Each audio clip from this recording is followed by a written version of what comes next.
ஹல்லேலூயா. கர்த்தர் நல்லவராக இருக்கிறார். மறுபடியுமாய் உங்களை எல்லாரையும் குடும்பமாய் சந்திக்க கர்த்தர் கிருபை செய்தார். குடும்பமாக வந்த உங்கள் எல்லாருக்காக நான் நன்றி செலுத்துகிறேன். ஹல்லேலூயா. கர்த்தருடைய நாமம் மகிமைப்படட்டும். இந்த நாளிலுமாய் எல்லாரும் திருவிருந்து பந்தியில் பானம் பண்ணும்படியாக நம்ம ஆயத்தம் இருப்போம்னு நினைக்கிறேன். கர்த்தருடைய வார்த்தை சங்கீதம் 23 1வது வசனத்தை நீங்கள் வாசிக்கிறீங்களா? ஆமென். ஹல்லேலூயா. வசனம் என்ன சொல்லுது? கர்த்தர் என் மெய்ப்பராய் இருக்கிறார், நான் தாழ்ச்சி அடையேன். ஹல்லேலூயா. இந்த வார்த்தையை விசுவாசிக்கிறீங்களா?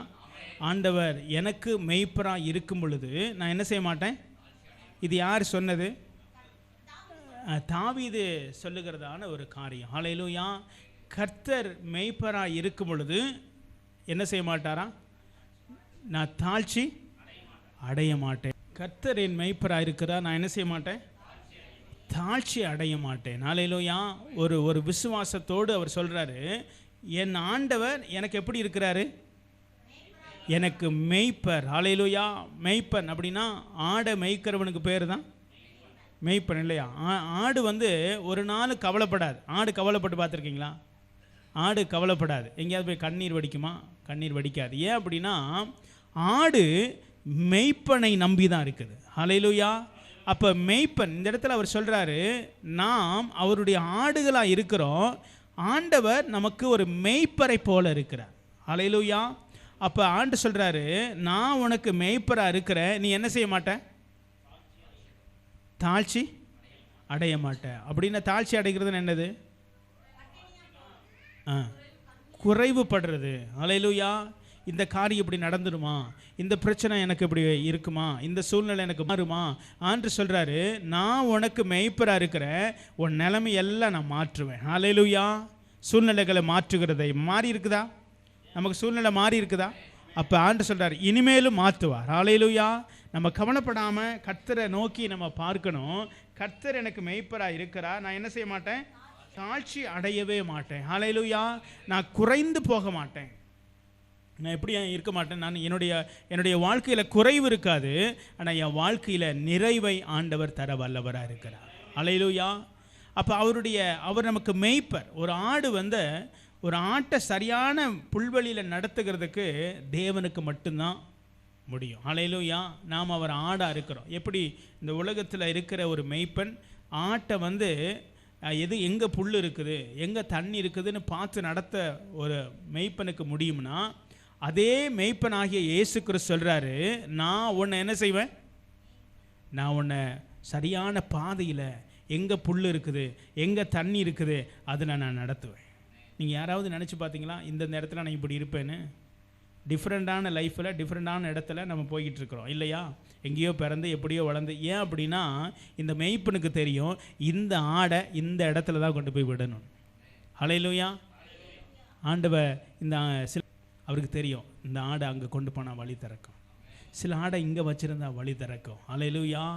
நமக்கு அவருக்கு தெரியும் எந்த மாதத்தில் எந்த இடத்துல எப்படி நடக்கணும், எப்படி நடத்தணும்னு அவர் மெய்ப்பனுக்கு தான் தெரியும். ஹல்லேலூயா. கவலைப்படாதபடிக்கு தேவனையே சார்ந்து கொள்ளணும். ஹல்லேலூயா. நீங்கள் கர்த்தரை சார்ந்து கொள்ளணும். ஆண்டவரே இது உம்முடைய பாதை ஆண்டவரே, இல்லையா? இது உம்முடைய வழிகள் ஆண்டவரே. இப்போ ஜெபிக்கும் பொழுது வழிகள் திறக்கும். ஹல்லேலூயா. இந்த ஜெபம் தான் நம்ம மெய்ப்பனோடு இணைக்குது. ஹல்லேலூயா. ஜெபம் இந்த இந்த இந்த இந்த ஆட்டிடனாகிய மெய்ப்பனுடைய இயேசு கிறிஸ்துவினுடைய சத்தத்தை எப்படி கேட்க முடியும்னா, ஜெபத்தின் வழியாக தான் கேட்க முடியும். ஹல்லேலூயா. அவர் சொல்லுகிற சத்தத்துக்கு கீழ்ப்படியும் பொழுது நமக்கு நிறைய புல் என்ன செய்யும்? கிடைக்கும். கீழ்ப்படியாட்டி புல் என்ன செய்யாது? கிடைக்காது. சில ஆடுகள் இங்கே மேய்க்கிறாங்க, மெய்ப்பன் வழியில் போகாமல் தாறுமாறாக போயிடுச்சுன்னா அதுகளுக்கு சரியான பாதுகாப்பும் கிடைக்காது, உணவும் கிடைக்காது. ஹல்லேலூயா. உபாகமம் 28:1 வாசிங்களேன். உபாகமம் 28:1. சத்தம் போடாமல்.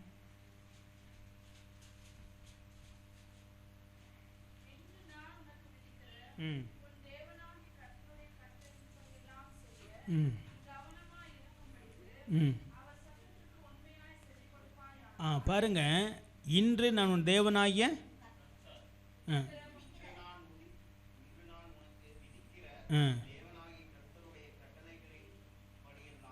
இன்று நான் உனக்கு விதிக்கிற உன் தேவனாகிய கர்த்தர் இல்லையா? இன்று நான் உனக்கு சொல்லுகிற உன் மேய்ப்பனாகிய கர்த்தர். ஹல்லேலூயா. அவர் மேய்ப்பர் ஆடுகளுக்கு சில வழியை சொல்லிக் கொடுப்பார். ஆசீர்வாதமாக எப்படி மாறுகிறது, எப்படி நம்ம ஆசீர்வாதத்தை நமக்கு முன்னாடி அவர் வச்சிருக்கிறார் இல்லையா. அவர் மேய்ப்பர், அவர் நம்மளை நடத்துவார். நம்மளை டெய்லி கூட்டிகிட்டு போயிட்டு என்ன செய்ய மாட்டார், இந்த பாரு இங்கே புல் இருக்குது, இங்கே தண்ணி இருக்குல்லாம் சொல்ல மாட்டார். ஆனால் நமக்கு வழிகாட்டுகிற தெய்வம். ஹல்லேலூயா. அதனால தான் அந்த வசனத்தை வாசிங்க மறுபடியும். கட்டளைகளின் படியெல்லாம் நீ செய்ய, நீ என்ன செய்யணும், நான் என்ன செய்யணும், நான் கவனமாக இருக்கணும். ஹல்லேலூயா. ஏன்னா அவர் மேய்ப்பர், அவர் எனக்கு வழிகாட்ட போகிறார், அவர் எனக்கு வழிகாட்டி கொண்டு வந்திருக்கிறார். அவர் இனிமேலும் என்னை கொண்டு போய் கரை சேர்ப்பார். நித்தியம் வரைக்கும் நம்மளை சேர்க்கணும் இல்லையா, நித்தியம் வரைக்கும் நம்மளை சேர்க்கணும். அவர் சொல்கிறாரு, நான் உனக்கு மேய்ப்பர் தான், ஆனால் நான் உனக்கு சொல்லுகிற சில விதிமுறைகள் இருக்குது, சில ரூல் இருக்குது, அதை நீ ஃபாலோ பண்ணினா உனக்கு ஆசீர்வாதம் வந்துடும். ஹல்லேலூயா. உனக்கு சமாதானம் வந்துடும், உனக்கு சந்தோஷம் வந்துடும், உன்னுடைய குறைவு மாறிடும். ஹல்லேலூயா. அப்போ அவர் சொல்கிறாரு, விதிக்கிற உன் தேவனாய கர்த்தருடைய கட்டளைகளெல்லாம் நீ செய்ய கவனமாக இருக்கணும். கர்த்தர் என்ன சொல்கிறாரு அதுக்கு நம்ம ஜெபிக்கணும். ஹல்லேலூயா. ஆண்டவரே, இந்த இடத்துக்கு நான் போகலாமா, இந்த இடத்துல நான் இருக்கலாமா? அப்போ ஆண்டுடைய சமூகத்தில் நமக்கு கட்டளைகள், வார்த்தைகள் வந்து சேரும். ஹல்லேலூயா. அப்போ செய்ய நான் என்ன எப்படி இருக்கணும், கவனமாக இருக்கணும். கவனம்னா என்னது? சரி, இப்போ தமிழும் இங்கிலீஷும் சேர்ந்து சொல்லிக்கிட்டு இருக்கிறோம். என்ன கவனம்னா, என்னை நடத்துகிற பாதையில் நான் தெளிவுள்ளவனாக இருக்கணும். ஹல்லேலூயா. இது நான் போகிறது சரியா, இது எனக்கு ஒரு தெளிவு இருக்கும் இல்லைங்களா, நமக்கு ஒரு தெளிவு இருக்கும் இல்லையா. நான் உனக்கு காமிக்கிற பாதையை சரியான விதத்தில் நீ கவனம் உள்ளவனாக இரு. ஹல்லேலூயா. பாருங்க, நான் செய்ய வேண்டிய வேலையை நீங்கள் செய்ய முடியாது, நீங்கள் செய்ய வேண்டிய வேலையை, இதுக்கு தான் இந்த கவனம். ஒரே மெய்ப்பன் தான். இப்போ ரெண்டு பேரும் ஒன்றா இருக்கிறாங்க இல்லையா, அண்ணன் தம்பியுமா இருக்கிறாங்க. ரெண்டு பேரும் ஒரே வேலையை செய்ய முடியுமா? செய்ய முடியாது. ஏன் அப்படின்னா, அதை செய்ய கவனம் உள்ளவர்களாய். ஆடெல்லாம் ஒன்று தான், ஆனால் எனக்குன்னு ஒரு பர்டிகுலரான ஒரு பிளேஸை, ஒரு ஐடியாவை, ஒரு ஃப்யூச்சரை தேவன் வச்சிருக்கிறார். ஹல்லேலூயா. அவர் சொல்கிறாரு, இதெல்லாம் நீ செய்ய, நீ எப்படிப்பட்ட ஆளாக இருக்கணும், நீ கவனம் உள்ளவனாக இருக்கணும். வாசிங்க. அவர் சத்தத்துக்கு உண்மையாய் செவி கொடுக்கிறது. ஹல்லேலூயா. நமக்கு நிறைய சத்தங்கள் இந்த வரும், ஆனால் இந்த மேய்ப்பனுடைய சத்தத்தை மட்டும் கேட்கணுமா இருந்தால் அது நம்ம கேட்டு நிறைய பழகி இருக்கணும். ஹல்லேலூயா. ஹல்லேலூயா. ஆதாம் ஏவாளோடு காலையில் சாயங்கால நேரம் ஒரு சத்தம் பேசுச்சு, அவர் போன பிறகு இன்னொரு சத்தம் என்ன பண்ணுச்சு, பேசுச்சு. ஆதாமோடு தேவன் பேசின சத்தம் அவர்களை வாழ வைப்பதற்காக, ஆனால் பிசாசு பேசின சத்தம் அவர்களை அழிப்பதற்காக. ஹல்லேலூயா. அப்போ இந்த சத்தத்தை நம்ம கேட்கணும். தகப்பனே, இந்த பாதையை நீர் எனக்கு வைத்திருக்கிறீர். அவர் தான் நமக்கு மேய்ப்பர். நான் போகிறது சரியா, நான் போகிறது தப்பா அப்படின்ற வழியை இவர் ஒருத்தருக்கு தான் தெரியும், அவர் ஒருத்தர் தான் நமக்கு காமிச்சு கொடுப்பார். ஹல்லேலூயா. அப்போ சொல்கிறாரு, நீ செய்ய கவனமாகவும் இருக்கணும், அதுக்கடுத்து சத்தத்திற்கு உண்மையாக செவி கொடுக்கணும். பாருங்க, நம்ம நிறைய ஜெபம் பண்ணுறோம் இல்லையா, நம்ம சத்தத்துக்கு அவர் உண்மையாக செவி கொடுக்காட்டி நம்ம நிலைமை என்ன ஆகும் இல்லையா. அப்போ அவர் எதிர்பார்க்கிறாரு, ஏன் சத்தத்துக்கும் நான் உண்மையாக செவி கொடுக்கணும். ஹல்லேலூயா. அப்படி தானே அவர் சொல்கிறார் இல்லையா, என் சத்தத்துக்கு நீ உண்மையாய் செவி கொடுப்பாயானால். கர்த்தருடைய சத்தத்தை எத்தனை பேர் கேட்டிருக்கிறீங்க? எத்தனை பேர் கேட்டிருக்கிறீங்க? எல்லாரும் கேட்டிருப்போம். அதை யோசித்து பார்த்தேன், இது என்ன சரிங்கன்ட்டு. எல்லாரும் தான் கேட்போம். ஜெபத்தின் வழியாக, சூழ்நிலைகள் வழியாக, நண்பர்கள் மூலமாக, பெற்றோர்கள் மூலமாக, பாஸ்டர்கள் மூலமாக, எல்லா வழியிலையும் தேவன் பேசுவார். ஹல்லேலூயா. அதை நம்ம பழகுனா மட்டும்தான் இது மேய்ப்பனுடைய சத்தம் அப்படின்னு நல்லா தெரியும். பிசாசு சில நேரம் என்ன பண்ணிடுவான், பேசிடுவான். அவன் பேசுனா அழிவுக்கு நேராக கொண்டு போயிடும், தடுமாற்றத்துக்கு நேராக கொண்டு போயிடும், கவலைக்கு நேராக கொண்டு போயிடும், போராட்டத்துக்கு நேராக கொண்டு போயிடும். ஆனால் தேவன் பேசுகிறார்னா எல்லா போராட்டத்திலையும் மேற்கொள்ளுகிற பலனை ஆண்டவர் தருவார். ஹல்லேலூயா. அந்த சத்தம் நம்ம காதில் கேட்கணும். எப்படி இந்த சத்தத்தை கேட்கறது? நம்ம ஜெபத்தின் வழியாகத்தான். ஹல்லேலூயா. ஜெபிச்சு பழகிருந்தீங்கன்னா ஆண்டவர் பேசுகிற சத்தம் நம்முடைய உள்ளத்தில் என்ன செய்யும்? ஆனால் நீங்கள் ஜெபிக்கலைன்னா பிசாசு பேசுகிற சத்தம் இந்த மாம்சத்தில் கேட்டுரும். நீங்கள் ஜெபிக்காமையே இருந்து பாருங்கள், பிசாசு அழகாக பேசுவான். நீ குடும்பத்தை எப்படி நடத்த போகிற, ஒரு சூழ்நிலை எப்படி நீ மேற்கொள்ள போகிற, நீ என்ன செய்ய போகிற அப்படின்னு பேசுவான். ஆனால் கர்த்தரோடு இருந்தீங்கன்னா சூழ்நிலையே ஒன்றுமே இல்லாமல் இருந்தாலும் கர்த்தர் சொல்வார், நீ தைரியமாயிரு, நான் உன்னை நடத்துவேன். ஹல்லேலூயா. உன் பிரச்சனையை நான் பார்த்துக்கிறவேன். உன் இப்படி பேசியிருக்க கேட்டிருக்கீங்களா? அதுதான் தேவன் பேசுகிறது. ஹல்லேலூயா. அப்போ தேவன் சொல்கிறாரு, ஏன் சத்தத்துக்கு நீ உண்மையாக என்ன செய்யணும்? நீ செவி கொடுக்கணும். ஹல்லேலூயா. ஆமாம், செவி கொடுப்பாய். ஆனால் அப்படின்னா என்னது? மாற்றிட்டீங்கன்னா ஒன்றும் பண்ண முடியாது, நீ கேட்டீங்கன்னா நீ நல்லா இருப்ப. ஹல்லேலூயா. அப்போ மெய்ப்பனாகிய தெய்வம் நம்ம நினச்சிடக்கூடாது. சங்கீதம் 23 கண்ணை மூடிக்கிட்டு, ஆண்டவரே நீர் எனக்கு மெய்ப்பராக இருக்கிறீங்க, என்னை பாட்டுக்கு நடத்துங்க ஆண்டவரேலாம் நடத்த முடியாது. அவர் சத்தத்துக்கு நம்ம கேட்கணும். நான் எங்கே போகிறது, நான் எங்கே போகிறது? இப்போ flight Singapore Malaysia flight ticket வாங்கிட்டாங்க. அங்கே எத்தனையோ ஃப்ளைட்டு வருது, எதுலேயோ ஒன்று என்ன செய்ய முடியாது, ஏற முடியாது. அங்கே சத்தம் வந்துக்கிட்டே இருக்கும். இந்த நம்பரில் இந்த ஃப்ளைட்டில் இத்தனை மணிக்கு இங்கே வந்துருங்க அப்படின்னு ஒரு சத்தம் கேட்கும். ஏறுறதுக்கு முன்னாடி என்ன செய்யும்? சீட்டையும் பார்க்கணும், நம்பரையும் பார்க்கணும். அவங்க சொல்கிற நம்பரை போட்டுக்கிட்டே இருப்பாங்க. இந்த நம்பரை போடுவாங்க, இத்தனை நம்பரில் இத்தனை இதில் போகணும் அப்படின்னு. அந்த சத்தம், நீங்கள் சத்தம் கேட்குதேன்னு சொல்லிட்டு எதையோ சத்தத்தில் உள்ளே போனீங்கன்னா பறந்த பிறகு டிக்கெட்டை செக் பண்ணாங்கன்னா ஒன்றும் பண்ண முடியாது. ஹல்லேலூயா. அப்போ வசனம் சத்தத்துக்கு நம்ம உண்மையாய் செவி கொடுக்கும் பொழுது, அப்போ கர்த்தர் என்ன பேசுகிறாரு? நமக்கு நிறையா மாம்சத்தில் நிறைய யோசனை வரும். ஆனால் எல்லா யோசனையும் கர்த்தரிடத்தில் கொண்டு போகணும். ஹல்லேலூயா. உன் யோசனையை கர்த்தரிடத்தில் என்ன செய்? ஒப்புவி அப்படின்னு வசனம் இருக்கு இல்லையா நீதிமொழிகளில்? உன் யோசனையை கர்த்தருக்கு என்ன செய்? ஒப்புவித்துரு. ஆண்டவரே நான் இதை செய்ய போகிறேன், நான் இந்த காரியத்தை செய்ய போகிறேன், இதை நான் செய்யலான் இருக்கிறேன், இதை தொடங்கலான் இருக்கிறேன், ஆண்டவரே எனக்கு என்ன செய்கிறீங்க? ஒப்புவிச்ச பிறகு எடுத்துக்கிட்டு போய் நீங்களாக செஞ்சிடக்கூடாது. நம்ம யாரும் இந்த கொடுத்துட்டேன்னு சொல்லிட்டு எடுத்துகிட்டு ஓடிடக்கூடாது. அதுக்கு என்ன பதில் வருது? சில நேரம் போன்னு சொல்லுவார், சில நேரம் போவேனான்னு சொல்லுவார், சில நேரம் தாமதமாயிருன்னு சொல்லுவார், சில நேரம் கொஞ்சம் பொறுத்து இருந்து செய்வேன்னு சொல்லுவார். இதெல்லாம் மெய்ப்பனுடைய சத்தம். ஹல்லேலூயா. கலங்காத. நமக்கு அவசரமாக இருக்கும், ஆனால் ஆண்டவர் பொறுமையாக கையாளுவார் இல்லையா? மார்த்தார் மரியாளுடைய வீட்டில் பிரச்சனை ஜாஸ்தி ஆயிடுச்சு. லாசரு சாக போகிறாரு. ஆனால் விஷயத்தை சொல்லணும்னு இவங்க எதிர்பார்த்தாங்க. கேட்ட அடுத்த நிமிஷத்தில் யார் வந்துடுவா? இயேசு வந்துடுவார்னு. ஆனால் அதை கேட்ட பிறகு என்ன செய்கிறாரு? இன்னும் 2 நாள், 1 நாள் நிற்கிறதே பெரிய விஷயம். 2 நாள் என்ன செய்கிறாரு? சில நேரங்களில் நம்ம விஷயத்தில் நாம் அவசரப்படலாம்.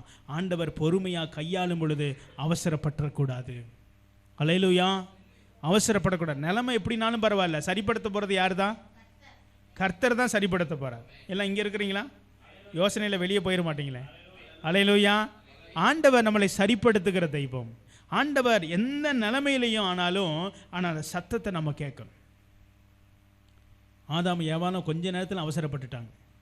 சாயங்காலம் தான் ஆண்டவர் பேசிட்டு போகிறாரு. அடுத்த நாள் சாயங்காலம் வர்றதுக்குள்ளே துணியும் காணா ஒன்னையும் காணா, எங்கேயே போய் ஒளிஞ்சிக்கிட்டு இருக்கிறாங்க. ஆண்டவர் கேட்குறாரு, ஆதாமே நீ எங்கே இருக்கிற? அவசரம்.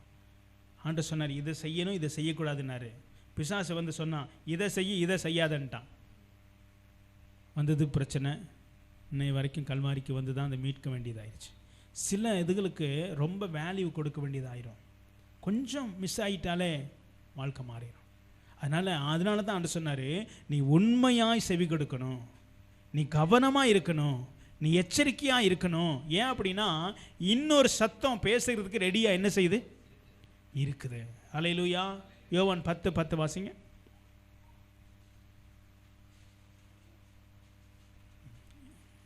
புதிய ஏற்பாட்டில் இருக்கும்.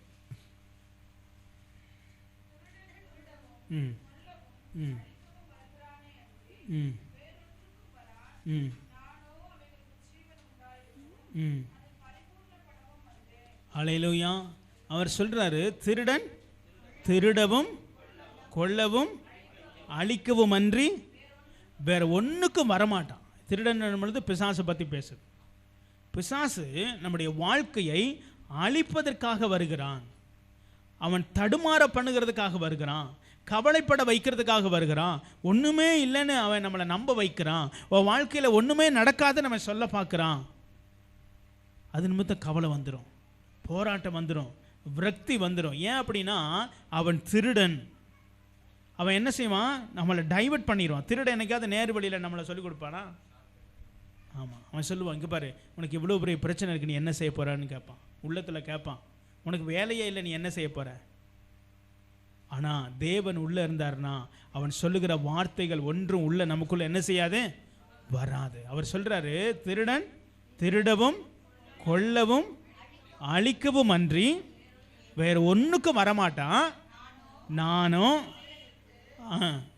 ஜீவன் உண்டாயிருக்கவும் அது பரிபூரணப்படவும் வந்தேன். அல்லேலூயா. நம்முடைய ஜீவன் பரிபூரணப்பட ஆண்டவர் வந்தார். அல்லேலூயா. நம்முடைய குடும்பம் சுகமாக இருக்க ஆண்டவர் வந்தார். நான் என் வேலையில் நல்லா இருக்கும்படியாக ஆண்டவர் வந்தார். அல்லேலூயா. என் பிள்ளைகள் நல்லா இருக்கும்படியாக ஆண்டவர் வந்தார். உங்களை என்னையும் வாழ வைப்பதற்காக தான் அந்த இயேசு இந்த உலகத்தில் வந்தார். அல்லேலூயா. ஒரு நாள் நம்முடைய வாழ்க்கை கீழே போகாது. விசுவாசிக்கிறீங்களா? ஆண்டவர் நிச்சயமாக நடத்துவார். அல்லேலூயா. ஏன் அப்படின்னா அவர் சொல்கிறாரு, நானும் அவைகளுக்கு ஜீவன் உண்டாயிருக்கவும் அது பரிபூர்ணம் அடைகிறதுக்கு. அல்லேலூயா. வசனத்தை பாருங்க, வசனத்தை எல்லாரும் கொஞ்சம் அந்த வசனத்தை வாசிங்க. யோவான் வாசிங்க.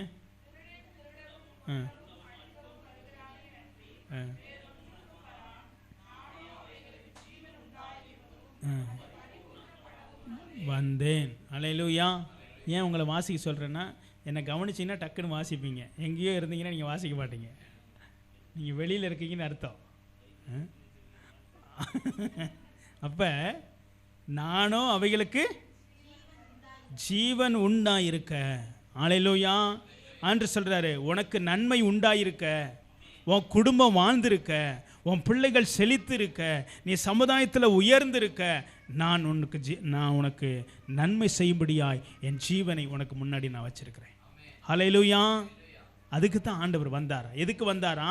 நான் நல்லா இருக்கும்படியா இந்த மேய்ப்பர் வந்திருக்கிறார். அதனால தான் தாவீது சொல்றாரு, இவ்வளவும் சேர்த்து தான் மொத்தமாக சொல்றாரு, கர்த்தர் என் மேய்ப்பராக இருக்கிறார், நான் தாழ்ச்சி அடைய மாட்டேன். அல்லேலூயா. அல்லேலூயா. நான் தாழ்ச்சி அடைய மாட்டேன். ஏன் அப்படின்னா என்னை பாதுகாக்கிற ஒரு தேவன் இருக்கிறார். அல்லேலூயா.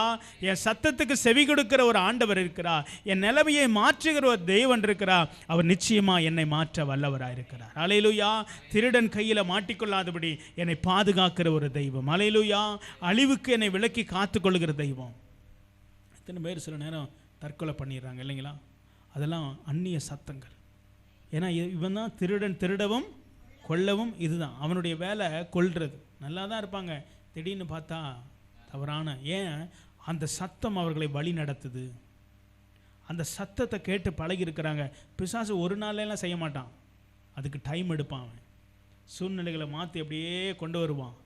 ஆனால் ஆண்டவர் சத்தத்தை கேட்டிங்கன்னா உங்களால் சொல்ல முடியும், எல்லா நிலைமையிலும் என்னை வாழ வைக்கிற ஆண்டவர். அல்லேலூயா. அந்த சத்தம். அதனால தான் உபாகமம் 28:1 சொல்லுது, உண்மையாக நீ செவி கொடு. அல்லேலூயா. உண்மையாய் அவர் சத்தத்துக்கு. ஏன்னா அவர் உண்மையாய் பேசும் பொழுது உனக்கு சரியான டைரக்ஷனை உனக்கு காட்டிடுவார். அல்லேலூயா. இப்போ உபாகமம் 28:1 வாசிங்க மறுபடியும். 1-2.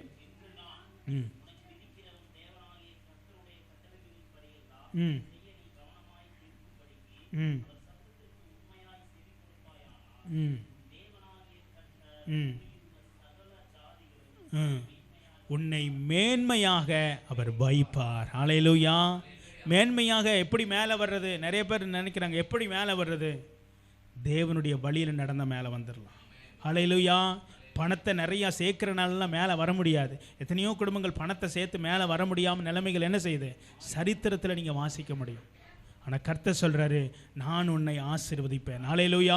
உன்னை நான் மேன்மையாக வைப்பேன். உன் தடைகளை மாற்றுவேன், உன் போராட்டத்தை மாற்றுவேன், உன் பிரச்சனையை மாற்றுவேன், உன்னுடைய வியாகுலத்தை மாற்றுவேன், உன் கண்ணீரை மாற்றுவேன், நிலைமையெல்லாம் கர்த்தர் மாற்றுவேன்னு சொல்லியிருக்கிறாரு. இது வரைக்கும் மாற்றிருக்கிறார். அல்லேலூயா. மாற்றிருக்கிறாரா? இதுவரைக்கும் மாற்றி நம்மளை நடத்தியிருக்கிற தெய்வம். அவர் சொல்கிறாரு, நான் மேய்ப்பராக இருக்கிறேன், நீ தாழ்ச்சி அடைய மாட்டேன். ஹல்லேலூயா. சில பேர்லாம் வாழ்கிறதுக்கே வழி இருக்குமான்னு பார்த்தா ஆண்டவர் அவர்களை வாழ வைத்திருக்கிறார். ஹல்லேலூயா. நீங்கள் சரித்திரத்தில் எடுத்து திருப்பி பார்த்தீங்கன்னா இயேசுக்கு பின்னாடி வந்த எத்தனையோ குடும்பங்களை கர்த்தர் வாழ வைத்திருக்கிறார். ஹல்லேலூயா. பாருங்கள், நவோமி ரூத் இவங்கெல்லாம் சரித்திரம்.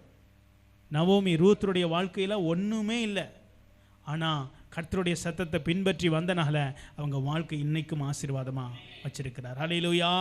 நீங்களும் நானும். அப்போ சங்கீதம் 23:1 சொல்லுது, கர்த்தர் என் மெய்ப்பராக இருக்கிறார், நான் தாழ்ச்சி அடைய மாட்டேன். அப்போ என் மெய்ப்பருடைய சத்தத்தை நான் தெளிவாக என்ன செய்யணும்? அந்நிய சத்தத்தை கேட்டக்கூடாது. பிசாசு எப்படி பேசுவான் அப்படின்னா, நேரடியாக வந்தெல்லாம் பேச மாட்டான். எப்படி பேசுவான்? சூழ்நிலைகள், நண்பர்கள், எது மூலமாவது பேசுவான். விசுவாசத்தை குறைக்கிற மாதிரி பேசுவான். பயப்படாதீங்க, கர்த்தரை மட்டும் நம்பிடுங்க. ஹல்லேலூயா. கர்த்தர் நம்மளை நடத்துவார். 2ஆம் வசனம் 23:2 சொல்லுது,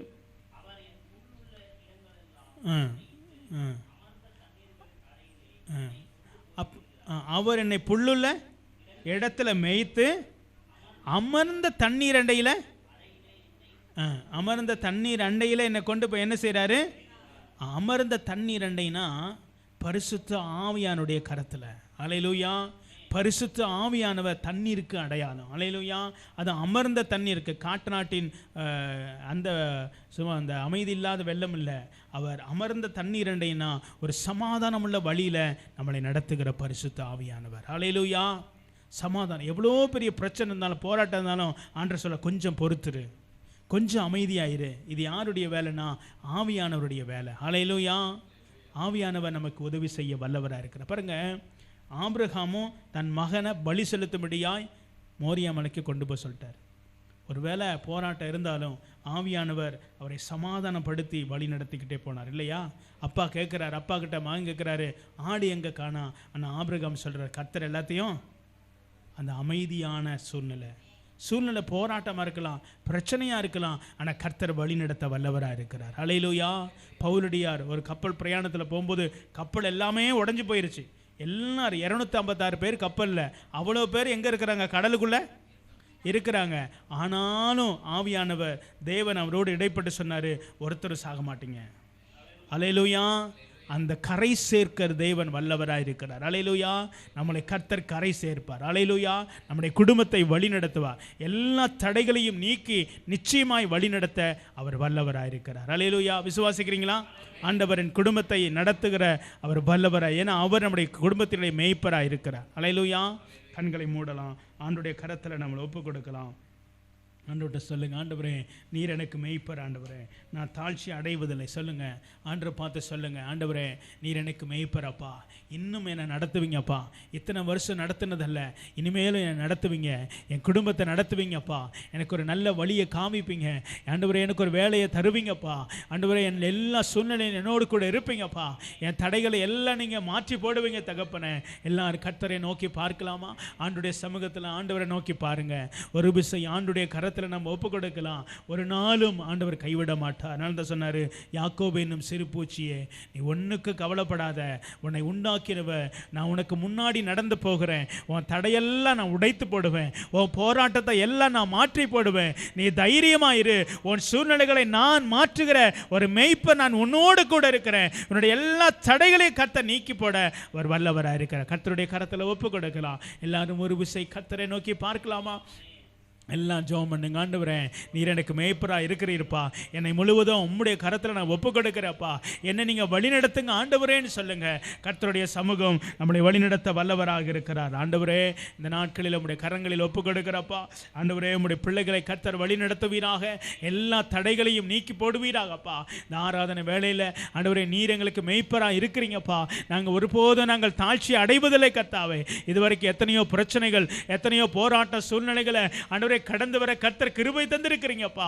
சபையாரா இருக்கிற எங்கள் ஒவ்வொருவருக்கும் உடைய கிருபையை பலனை கர்த்தர் தருவீராக என்று சொல்லி நான் ஜெபிக்கிறேன். உடைய குடும்பங்களை ஆசீர்வதியும், சபையாரை ஆசீர்வதியும் கர்த்தாவே. இந்த நாளில் ஜெபத்தில் காத்திருக்கிற ஒவ்வொரு குடும்பத்துக்கு முன்னாடி இருக்கிற எல்லா தடைகளும், எல்லா போராட்டங்களும் இயேசுவின் நாமத்தில் நீங்கட்டும் என்று சொல்லி நான் ஜெபிக்கிறேன்ப்பா.